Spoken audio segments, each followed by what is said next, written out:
Welcome to this edition of Peak Performers Podcast with your host, Thor Conklin.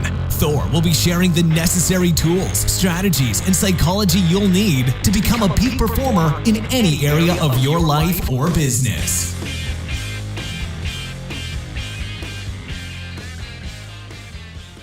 Welcome back to another episode of the Peak Performers Podcast. I'm your host, Thor Conklin. This interview has been in the works for almost a year, and I promise you that the wait is worth it. We have Patrick Campbell with us. He has seen the inside of more SaaS companies than anyone that is in the world. As co-founder and CEO of ProfitWell, formerly Price Intelligently, he is leading a scrappy team of 40 who are helping some of the world's best companies identify pricing and growth strategies that are actually working today. Patrick has bootstrapped ProfitWell from nothing in 2012 to over $10 million in 2017. And I bet in 2018, that number is even higher. We'll get into that in just a moment. 6 years ago, Patrick was hit with the inspiration to launch ProfitWell after seeing many founders put blood, sweat, and tears into building businesses with their bare hands to only sit there at the end and come up with a gut feel of, what do I end up pricing this thing for? Happens all the time in this segment. Today, 25% of all SaaS businesses, 8,000 plus companies use ProfitWell to get all of their subscription and financial metrics in one place for free. Free! What are we doing here, man? I mean, 25% of the marketplace. What a great, great business. Because I tell you this question, I wish I had read your bio probably about 6 months ago, because I had two clients come to me and they're like, we're creating this SaaS company. We have no idea how to charge for this. So I actually put them in touch with some folks that had very successful SaaS companies. I didn't know you guys existed out there. Brilliant move, man. Thanks, brother. Yeah, we do. Well, we do a lot for free. We do charge for other stuff, but that was a good intro. I feel like I don't even want to talk at this point. I just want that intro just to be read over and over again here. We'll just put it out on a loop. There you go. There you go. Flash your face. Yeah, absolutely. Well, it's good to be here. Good to be here. Good to chat. Hopefully, we can get some nice nuggets of wisdom out there. Yeah, absolutely. You know, and this is something not only in a SaaS model, but I think it's so much more applicable in a SaaS model is, you know, you create this, you think first of all, you create a brand new company, right? And everyone does this. They think, okay, here's my ideal client. Then they go to market to the ideal client, only to find out generally that what they thought was their ideal client isn't their ideal client after all. And they end up pricing it. That's something that is either too high or too low. And I think what I see a lot of is people underpricing their product. What do you see? Yeah, I think it depends. It depends on the space and the vertical. I think you do see, it's hard to pinpoint who underprices and who overprices. I think a lot of people, ironically or coincidentally, depending on you look at it, who are looking for pricing advice, they typically are underpricing, mainly because they, I don't know if it's the depression of the ego, they're already looking for help. They don't think they're worth as much. A lot of people who, don't look for pricing help but have a pricing problem, they normally are overpricing. But I can unequivocally say that if you're in Europe, you're probably underpricing. There's just weird thing that happens there. But yeah, I wish there was like a magic bullet there that I could tell you just raise your prices. And for most of you probably should if you're listening to something like this. Well, then you wouldn't have a business. We don't want any magic bullet, man. We want them to come to you first and get the metric. I've been trying to find that magic bullet for 6 years. I got it. Hold on. I got it, man. Oh, did you find a magic bullet? Oh, look at that. There it is, man. There you go. Silver bullet right there. I got 6 of them. That's nice. There you go. I always wanted to take these on the road for a talk. And I'm like, no, I think at TSA I'd end up in jail or something. They something like to get a little weird. Yeah. Maybe not a magic bullet, but a silver bullet. That's awesome. So, all right, I'm sorry. I interrupted you there. So, oh, no. The companies come to you, they plug in. Tell us how does this work? And at the end of the day, after choosing the free model, obviously there's things that they can upgrade to for a paid model. But you're a brand new SaaS company. You've created a product. You don't know what to price it at, how to do it. Tell us the process that people go through and why you have 8,000 and 25% of the market here. Yeah, so essentially what we do is we focus on providing a lot of value up front. Because in exchange for that value, what ends up happening is we get a lot of opportunity to understand if you're a good or a bad lead for us. And so what I mean by that is we offer up free financial metrics and now engagement metrics that plugs basically right into your billing systems. You plug in your Stripe account, your Braintree account, your Zora account, whatever you're using, and then you get free access to your MRR, your churn, all these really important numbers for subscription or recurring revenue businesses. And then what ends up happening is that basically we can very clearly show you if you have a problem or an opportunity in your numbers. So for some folks, there is no opportunity, and we're like, hey, you're doing awesome. Here's some like little advice here and there, but you're great, right? And for a lot of other folks, it's more like, hey, you have this problem here. You can either read a bunch of this content, do it on your own, or you can buy our software and hire us. And it creates, at least in my opinion, a really, really good experience for our customers and our users. There's definitely like bugs here and there where someone doesn't necessarily have the best experience, but it's one of those things where we really want to be aligned towards value. And so what we're able to do is we're able to show those problems. And then we have a couple of products that solve for the pricing, as you've kind of already talked about. We have a churn reduction product where you just kind of plug it in and it reduces your churn automatically. Then we have a couple other products coming down the line, but that's kind of the philosophy around free. It's actually a really great experience, but also a really great business decision. At least that's what we found so far. Yeah, I love that. Give it away, help your prospects. If they're doing everything right, well, then, nothing really to do here. But then you actually can find out very quickly whether your prospects are an ideal customer for you. So you don't spend a lot of time on people who are not a great fit. Love that. Totally. Yeah, absolutely. And the other thing is I think that a lot of people, they misconstrue free as something where you can have like a bad product and give it away for free and everything's going to be fine. And in reality, we probably actually slowed our short-term growth by giving away this product for free because we have some pretty good paid competitors. And our product actually needs to be better than our paid competitors in order for us to actually kind of use this model. And so it's a lot of time, it's a lot of effort, and it has to be better than basically the paid options on the market. And that's really the only way you're able to get this model to actually work for you. Another thing that I love here is you have not gone the funding route. That is true. I'm surprised they didn't kick you out of the SaaS association. No. They so it's interesting is we don't have anything. We don't have anything against funding. I think what we found in particular is that the funding route, if we had raised funding early on and we had the opportunity to, we basically knew that there wasn't going to be like something that we knew we were going to do with the money. And so, we could have spent it obviously, but there wasn't something that was super, super obvious as in like, hey, we needed, to buy for this capital, or we need to hire 17 engineers to do this thing. And so that mixed with the fact that we had kind of the luxury of a pretty high LTV or lifetime value or average revenue per user of our customers, it basically made it so that we could just reinvest a lot of cash back into the business.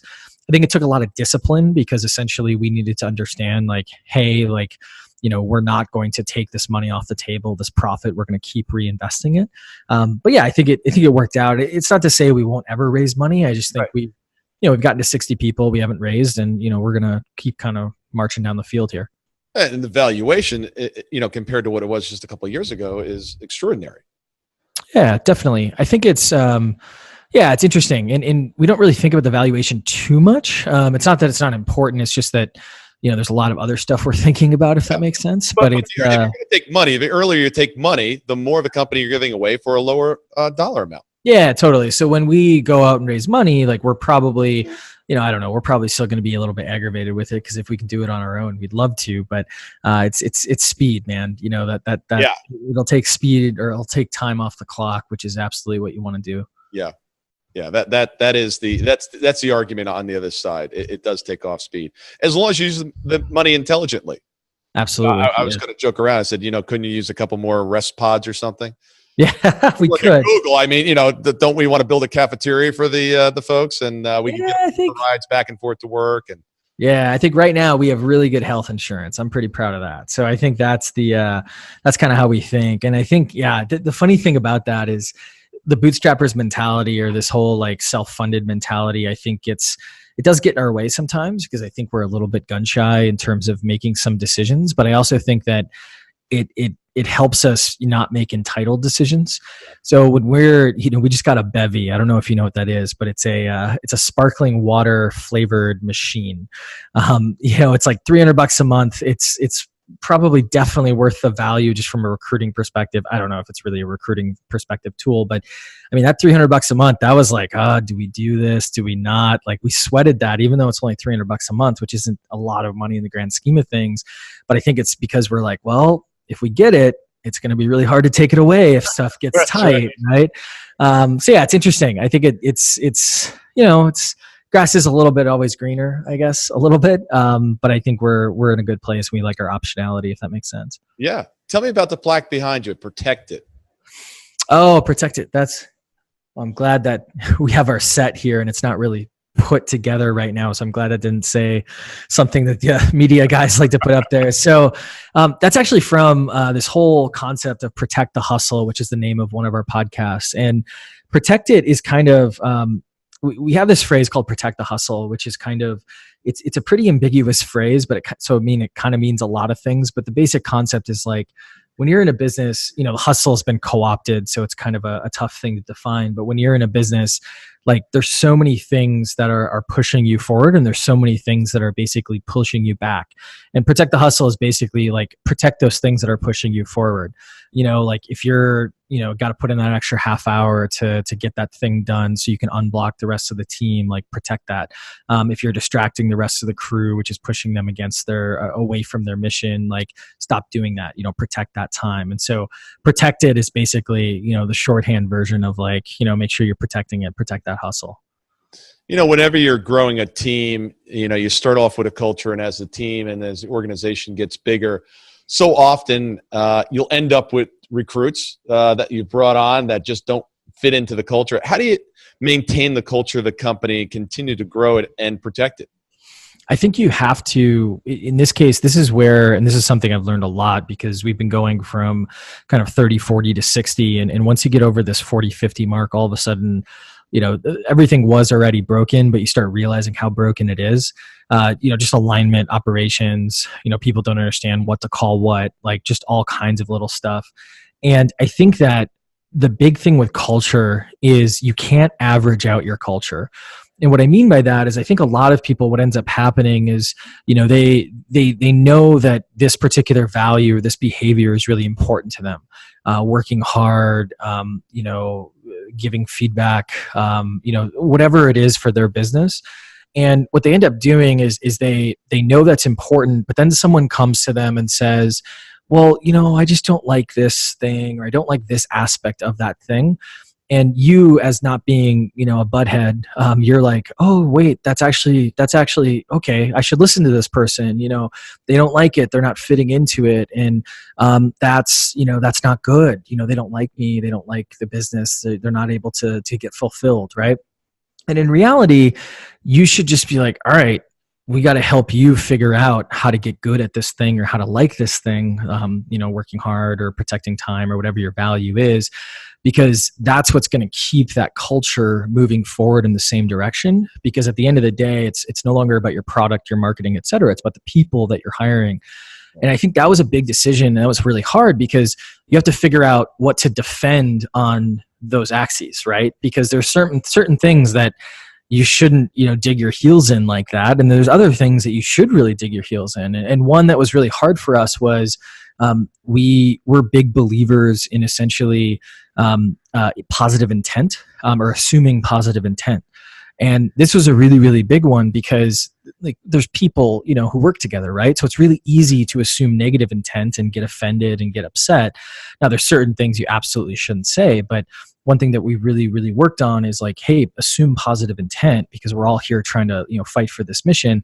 And people who it's hard for them to assume positive intent, so like everything's offensive or everything's troubling, those people tend to not work out. And there's certainly a gray area, because there are clearly offensive things, there's clearly like negative things. We fortunately haven't had issues with those, but it is one of those things that it's a little counterintuitive, especially as you're growing. Yeah, I'm always telling my clients to get their ass moving.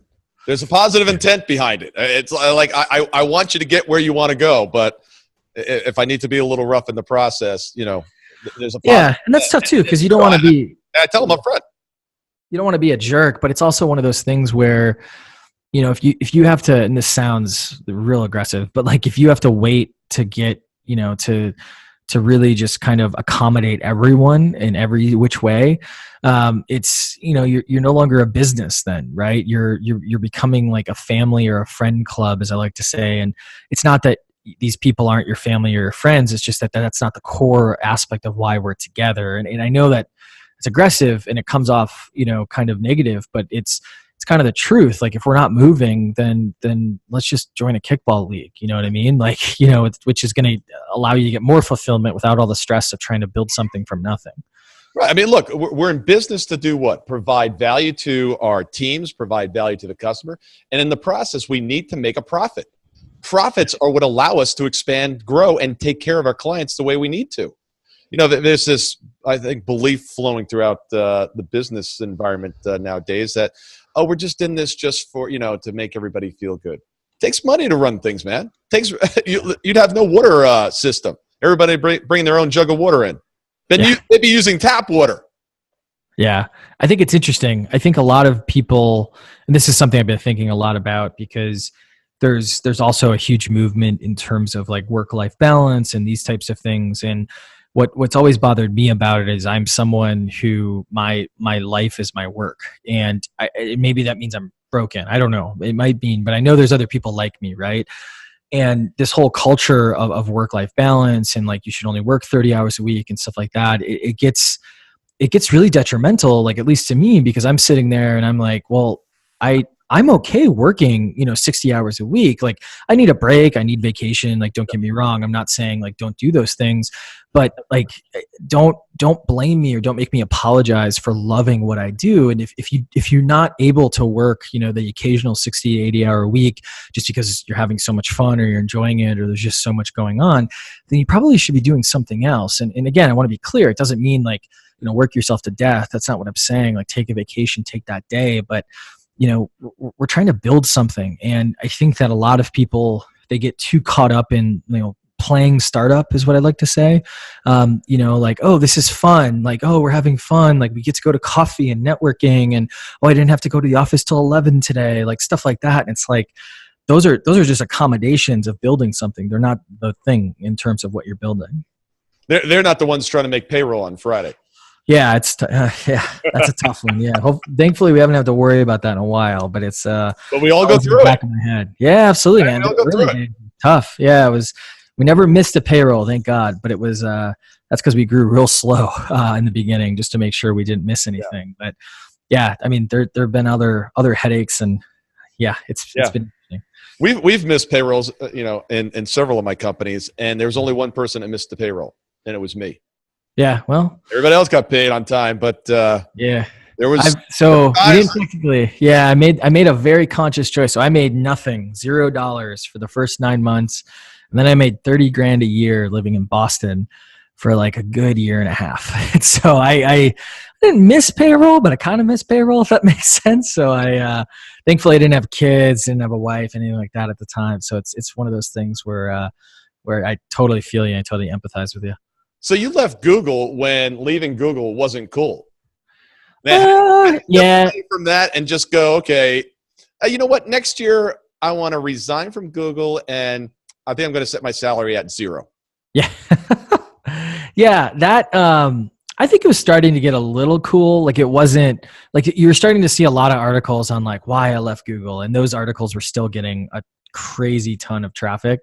I think for me, and this is the thing you got to realize, and it goes back to like finding what you love to do. I think a lot of people, this was the mind screw of working at Google. It's like one of the best places to work, from all the magazines and all that kind of stuff. They pay you definitely too much for what you're worth. They overpay you. They give you everything. I ended up getting very sick when I was there. The healthcare was amazing.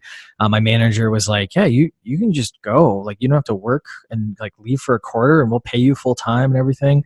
And so it was this mind meld of like, wow, I can't be happy here. What's wrong with me, right? And I come from a very blue collar background. So this whole concept of leaving one of the greatest places on earth to work was just not a good idea. But for me, what it ended up being is I was working on a project and I made Google a pretty good sum of money, and I got this award and like a $5,000 check, and that was great. And it wasn't about the money. It was just they were going to shut my project down because there was a better project or a more lucrative project that they were going to put resources on, and you just kind of deal with that kind of bureaucracy there. And so I just kind of got in my mindset. I was like, listen, like, if I'm going to bust my butt, I might as well bust my butt for myself, and kind of go from there. And so that's what led me to kind of leave. And I think the other mindset that got me, and some of the folks listening probably have, this realization at some point, is like, you can always get a job. I think a lot of us are like, oh, like, what's going to happen if I lose this job or it doesn't work? It's like, well, you might not get the job you want, but you can at least be like a Starbucks barista. You can go dig ditches. There's something you can do. Like, thankfully, if you're listening to this, you've probably, have had the luxury of an education and all these other things. And so, you always got to know that there's something there for you. Yeah. And no matter what job you have, do the absolute best. If it's Starbucks, show up early, stay late, clean the best. Those processes build character. So when you finally do end up with the thing that you want, whether it's your own gig or another job, you bring those skills, you bring that conditioning to it. Regardless of anything that I did, I always did it to the best of my ability. 100%. Yeah, and that'll annoy a lot of people, especially when you're working at like a Starbucks or something. I worked at a Starbucks in college, and I think it's that's okay though. You get the most out of it depending on how much you put in.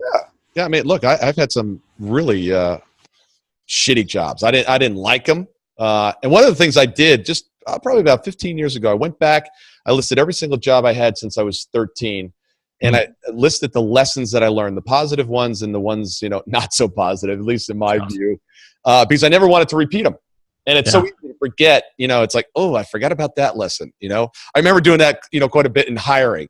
It's like, did I make this hiring mistake like 5 companies ago? That's like, always a good time. I want to start learning from this. So, speaking of which, if you went back and it was day one, what are some of the things you may have done just a little differently, knowing what you know now? Jesus, so many things. I think, so, and that's a really tough question too. I think there's a number of things I wouldn't focus on as much, and a number of things I would focus more on. The things I wouldn't focus on as much, I was very concerned about like culture and values. And I think that those things are extremely important at all stages of the company. I think the problem is that when you're like 0 to 20 people, your culture, it's just the people, right? The values are just the people. So if you're hiring properly and you're firing appropriately, if you need to, that's how you need to take care of it. And I had a really early team member who, kind of, put something out there of like, oh, like, the culture doesn't make me want to work, essentially. I don't think that's exactly how he said it, but I got super sensitive to that because, again, like, I want to take people at their word, and I want to be like, oh man, what am I screwing up? Well, we were like 4 people. So it's not like, if the culture is not great, well then it's probably him versus us. Right. Cause I'm not a complete asshole, but like, it's like one of those things. I think that, I think some of the other things is anything that I focused on that didn't have a direct tie to like revenue in some way or the customer. I think there were a lot of, hey, let's go figure out this legal thing. Let's go figure out that. One of the business partners really cared about like trademarks and things like that. And again, it's not that they're not important, but I was essentially a solo founder in those first 9 months. And a lot of that stuff just took away from my ability to succeed. I think some other things that I would focus on that I didn't focus on as much is really the why. I think that every time I got frustrated and I'd get frustrated a lot and not too hot-headed, but hot-headed at times. The reason I was probably frustrated was because somehow the person that I was trying to get to do something or trying to, ask to do something, they didn't get it. And it wasn't because it was their fault. It was just because like I didn't explain it to them. Like I just kind of assumed like it was in my head, therefore it must be in their head. And I think that's a really hard thing to kind of get is, you're like, well, of course this is how it's done. Like, how do you not know this? Right. And that caused some like undue frustrations. Trying to think what else. I mean, there's some big things. Here's some tactical things. Although your legal stuff, you don't want to worry about that too much in the early days. Make sure that your founder, equity, cap table, all those things are in order. I was a first-time founder. I messed this completely up. There's a longer story here. It would be another 60-minute podcast, but it was basically ended up with a couple of part-time co-founders, which I wouldn't recommend doing anyways. And those, it was their first time founding something too. And so all of a sudden we were just sitting there. They were part-time. I was full-time. Expectations weren't clear. I didn't know if I was supposed to give them those expectations clearly, or if I was just supposed to expect they were just going to take care of it. Just completely misaligned incentives, completely misaligned expectations. And I think that was a big thing. And so the bigger lesson is just be direct. If something's on your mind, even if it's wrong, just get it out there. And you can be very nice about it. You can be like, listen, I don't know if I'm just getting this completely wrong, but I feel like you should be doing this and you're not.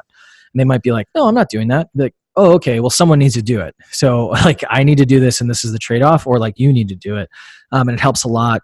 I think some of the other things, I'm trying to think of something else. I think that's the big one. And I'm happy to expand there, but I don't want to just wax poetic. I know exactly what you're talking about. Those discussions, when they're in the beginning and you lay everything out, you document everything, you've got all the agreements written up, that's the time to do it. I had one business where we just started business. There's no revenue to start with. We start doing business. I said, let's get all the paperwork done. We'll figure that out down the road. And it feels so wrong because there's nothing to do paperwork over. Right. Right. And you're also talking about the breakup. What you're doing is you're talking about how are we going to get married? Oh, and by the way, if someone dies, someone leaves, someone doesn't do their job, someone does list, how are we going to break up? It's like nobody wants to talk about the breakup. We're just getting engaged right now. Yeah. And then what happens is you're down the road and now you're making big money. Now it's like, all right, now what are we going to do? Try negotiating an agreement after the money starts flowing in. It is not a good position to be in. Well, I think that for me, it took 4 years to fix because we started making money. And I don't think that these guys were trying to there's part of me who thinks they were trying to screw me over. I don't know if that's true or not, but that's just a natural, I'm doing all the work, right? And all stories have multiple sides, right? And so I think that for me, it was the 4 years to really just kind of put it out there. But then there's also a lot of logistical things to kind of chip away because, they were in a position of basically strength. And again, even if we're assuming they didn't have negative intent, there still was logistics of dealing with not the breakup, but redefining the marriage, I guess the metaphor breaks down a little bit, but it was super tough. And meanwhile, I had, this guy named Peter, who was my first hire. And he's not technically a co-founder, but he feels more like a co-founder than these other guys because he's the guy that I was in the trenches with. We were the ones, sweating the late nights and all that kind of stuff. And he didn't get what I think he deserved from an equity standpoint. And so, taking care of that was a big deal for me. And so, it was just some of this stuff, you have to find that balance of caring enough and doing enough of that legwork. And a lot of people I've learned, I was so embarrassed by this whole thing. I thought, oh, how could I screw this up? There's so many people who screwed this up because again, in the beginning, you're like, we'll just figure this out later. And then all of a sudden there's something and it becomes a huge issue. Even Facebook and Snapchat had issues like this, right? Which gives me a little solace because those are obviously, worth much, much more than ProfitWell right now. But it's interesting. Yeah, partnerships are great. Everyone wants to help everybody. Everyone's getting along. But then if the rules change and you go, okay, look, here's $1 billion and one of you has to die. Okay? People go from helping out to, all right, I've got to survive. And that's what ends up happening a lot of times. It can go sideways. Did you find anybody in the organization that helped you get from zero to, the first million, the first 2 million? And then when you started to grow exponentially, it was just like, they're just not a good fit. I find this is one of the most difficult situations for an owner to face, because it could be their brother, their mother, their sister. And it's like, man, they were great to help you get to the next step, but they're just a wrong person going forward. Yeah, I think this one's super tough because I think we've definitely had that. I don't know if we haven't had it on like an exec level, if that makes sense, or a management level. Well, we've had a couple times on like a management level, but most of the time it's and this is where I think the instincts of, everyone tells you, listen, when you kind of know that it's not working, it's probably not going to work. So you should like make a decision really quickly. But you sit there as like a rational human being and you're like, well, I can rationalize, like, yeah, they were sick a lot. So that affected their work. And I don't want to fire them because they're sick. And then, unfortunately a family member died and their dog was sick. Like there's all these excuses that you can come up with. And I think that probably 80% of the time, those are just excuses when you're sitting there and you're like, cool, like this person is just not working out.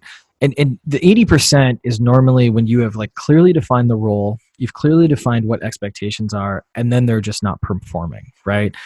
That's really important, because I think the other 20%, a lot of times you're sitting there and you're thinking, yeah, they're just not working out. And then you're really looking at it and you have a conversation with them and you realize, I didn't define the role, I didn't define the expectations. And so they're for what they think they're supposed to be doing, they're actually doing well. It's just that the bar must be higher. Right. And so for those situations that are in the 80%, I still think we're a little too slow in dealing with them. I think it used to take us 6 to 9 months. Now I think it takes us about 3 months. And I think and this is something that scarily we do want to get better at, because, we're getting better at hiring. We also have to get better at like pruning and like making sure the team is moving in the right direction. And sometimes that means moving someone. It doesn't necessarily mean letting them go. But yeah, I think we found that plenty of times, and it's always terrible because you're sitting there and like, well, they helped us here, and then you're always like, it's me, it must be me, I must be the one doing it. And sometimes it's just them. And I find that, we think they should be mind readers, right? We shouldn't have to tell them. And then we wise up. We're like, okay, they're not mind readers. We have to tell them what, we want. It was funny. I was speaking at a leadership conference 2 weeks ago, and I brought this up. I said, it's so interesting. In the English language, we all use the same word, but it means completely different things to different people. I said, you could imagine you're married and your spouse says, we got to communicate better. And you walk away and go, oh, she's right. Yes, I got to text some more. Well, her idea might not be texting more, right? It's like, let's have a conversation face to face. Let's have a conversation after dinner. Whatever that means. We think when we tell our team that we want this, that just because we used an English word, that everybody on the planet agrees that that's what that word means. Oh my gosh. This is huge. This is, our head of product is ESL, English second language. Yeah. His vocabulary is 10x better than any of us who, I'm assuming you're a native speaker because what you sound, but like this happens all the time. And we've now identified it so that we can get ahead of it. But like 50% of the time, any like miscommunication, or 50% of any, I would argue, any like disagreement is because of, well, the connotation of that word is one thing, and he's taking like the lexical definition of it. Like we had a 45-minute discussion because and it's not his fault. It's just we had a 45-minute discussion because all of us were like, yeah, tenacity and ruthlessness, like those are like not the same thing, but they're close enough, right? And he was arguing that like tenacious is not ruthless.